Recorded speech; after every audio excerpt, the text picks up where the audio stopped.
Because when we read Genesis, and like there's, I mean, when we read any part of the Bible, you hear about the flood. That means that every living thing that was on the planet was wiped away, first of all. Like there's talks about people having to like, I'm not gonna go into the things that God has done, but he is lethal and he is to be feared.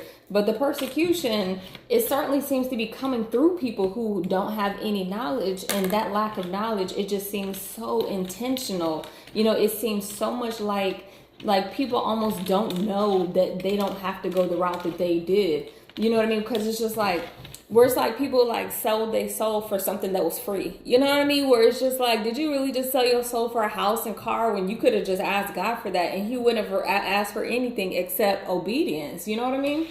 And even then, I don't know that even that would be required, because God is so graceful and merciful that he blesses, like the sun shines on everybody the same. The rain comes down on everybody the same.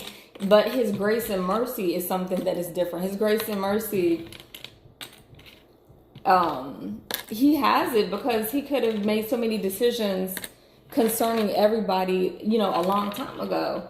Like his grace and mercy is felt in this experience each and every single day by all of us.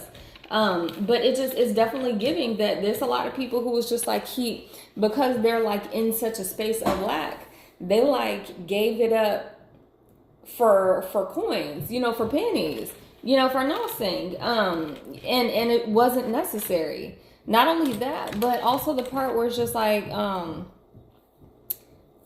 they're persecuting people who are supposed to help them.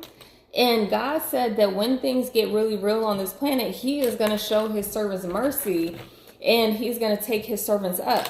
And that is to spare us. He specifically said, like, when it gets to be real wicked, we're going to go home. And then everybody who it is who did not listen to his prophets and did not listen to his people are going to be left here with no light, no resources, no nothing, nobody to save them, and nobody here who can say anything that God will listen to. It's going to get to a point where it's just like God will not listen. And he does that already anyway, because there are people where it's just like, you know, it was funny when it was a meme where it was just like, you know, sometimes I pray over my food again, just in case God don't like them. But it's funny, but it's true, because it's just like, really though, he can't listen to everybody. He won't.